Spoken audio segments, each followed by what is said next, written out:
looking at to make sure that our consumers have what they need to get where they need to go? Yeah, we've actually applied for some grants and received some grants to research what's in the area and what is needed for the area. We're actually working with a member, there's a team for the North Shore. It consists of members from GLSS, which is Greater Lynn Senior Services, the Independent Living Center of the North Shore Career Center, North Shore Elder Services, the Elder Service Plan of the North Shore, and Mystic Valley Elder Services. And we've come together as a group, and it's called the Greater North Shore on the Move. And what we're doing is trying to see what is needed out there and provide coordinated transportation within the areas instead of just GLSS providing theirs and doing little silos that are out there. We've all attended trainings through the Community Transportation Association of America. We've gone to 2 different trainings actually, and just to learn how to work together and try to bring the areas together as a team. Mm-hmm. No idea how complicated transportation was until I started working here. You know, the effort that goes into getting a person from point A to point B and how many different parts there are and people involved in that. It's quite astounding. And when you see the operations themselves, and I think Una and Ethel touched on it a little bit in the new facility, and you know, it's overwhelming. So you've been involved in transportation here at GLSS for you know, a number of years, as you've stated. What are some of the rewarding things, you know, that have kept you in this department, you know, going day in and day out? Well, I think the rewarding part of it is just providing the transportation for the people who need it, and the pleasure that I get from somebody who actually calls and says thank you and is thankful for the service that we do provide.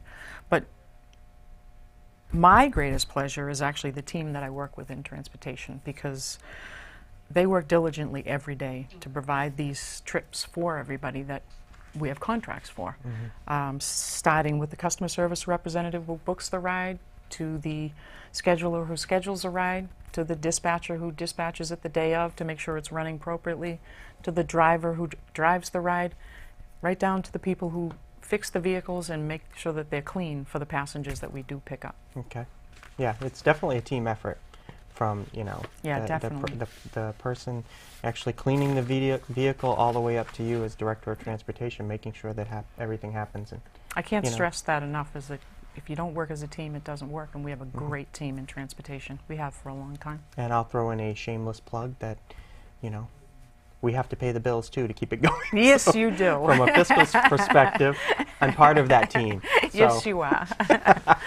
Maybe you can talk about just one of the things we talked earlier today about some of the, I guess it's not really extraordinary rides that you provide, but we talked about the annual trip you do to the Red Sox game. Maybe you can just talk about that briefly. Yeah, we provide transportation to the Red Sox game, usually in September, for the people of the Chelsea Soldiers Home. Mm-hmm. It's probably like 10 drivers, and every year they have a trip. They call us, and we take them in, drop them off. We wait for them whenever the game ends. Mm-hmm. We pick them all up and bring them back home. It's a good outing for them. Yeah. Every year we do that. Oh, that's great. It's great, you know, to be able to schedule that and get the buses lined up and the drivers lined up to take that many people into something that maybe they wouldn't normally be able to go to because the transportation that's out there for them isn't doesn't work. Yeah, yes. Or isn't available. You're right. So,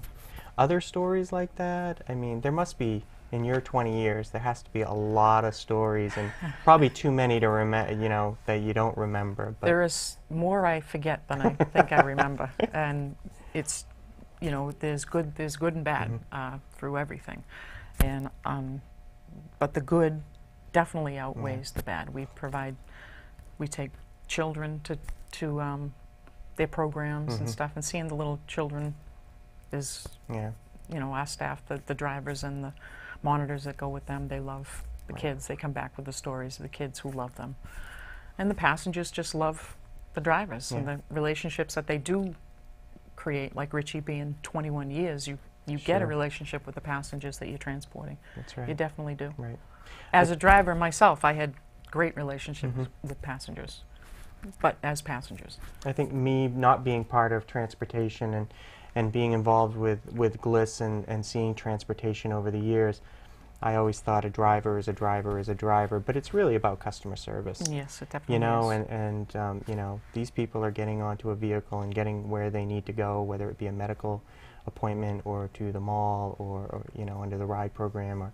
But you know, it's about treating those passengers with respect. With respect, that's And correct.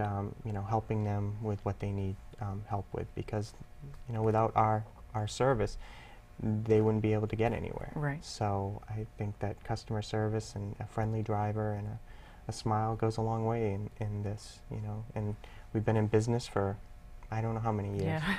but we are obviously doing something right because Yeah. we've been able to do it for this long. Yeah. So. You know, Let's see, the new Linway location, one thing that I don't think was mentioned, or you know, it was touched on, but we are now housing every single vehicle inside, yes. which is a challenge, Yes. you know, as we grow and as big as we've come. So how do you handle moving vehicles around like that? It does become a challenge at times because we want to keep them inside. We have a challenge because we have so many employees. Those vehicles are there also. And we're continually growing. Right. So I don't see that we're not going to be looking for larger location soon, because transportation is something that just does not, Right. it's not going to go away. Right. Everybody needs transportation in one way, shape, or form. So, you know, the baby boomers are coming into the ages of being the seniors, and they're going to be looking for more, and that's the larger population. It just means more rides that are going to be needed to be accommodated. And more rides. And more mean- rides means more drivers, more vehicles, more vehicles. space, Wow. Wow. more employees, more jobs. More jobs, more employees. You know, we're doing what we need to do. So. Yes. To get the people where they need to get to.